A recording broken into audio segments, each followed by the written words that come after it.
शरणं गच्छामि धम्मं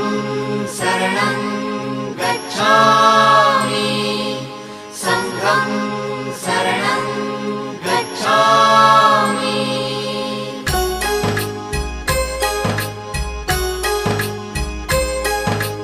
बुद्धं शरणं गच्छामि धम्मं शरणं गच्छामि संघं शरणं गच्छामि। त्यागमूर्ती तू शांत चित्त तू योग रूप संसारी दया प्रेम अन मानवतेचे प्रतीक तुझी ईश्वरी सिद्धमूर्ती सिद्धार्थ गौतम सकलांचा स्वामी